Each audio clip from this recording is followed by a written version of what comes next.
my parents were always getting me these animals and things, and not just like cats and dogs, but also a pregnant raccoon and 2 ducks named Mickey and a deflowered skunk and a chicken named Arnold and all sorts of things like that.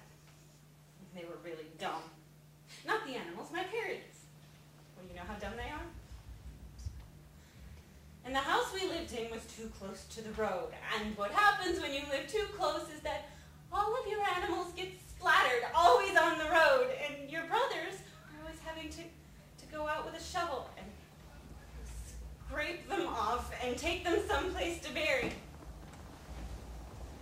sometimes, if they're all squashed up, but not quite dead, your brother has to hit them until they stop screaming or squawking or whining or meowing, as the case may be.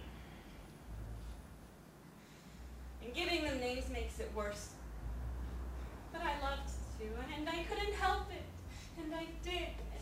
And then when they got squashed, it wasn't just the cat or the duck. It was somebody with a name that you lived with and slept with and talked at and listened to and fussed over and took care of and accepted you, and then it was the mess that was left on the road.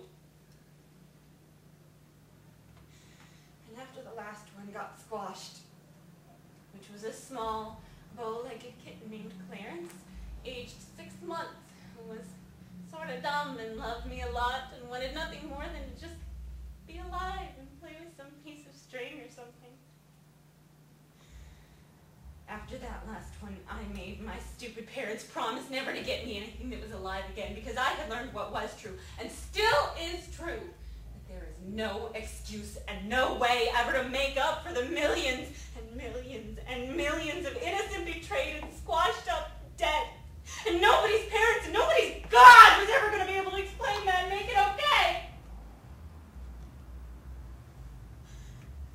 And the only way not to go crazy, if you have had the misfortune to be a compulsive namer and lover, is if you never hooked up yourself with splatterable things again.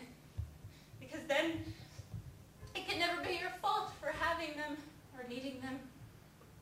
Because if you don't give, you can't hurt. And you don't get guilty because you can't betray if you never can.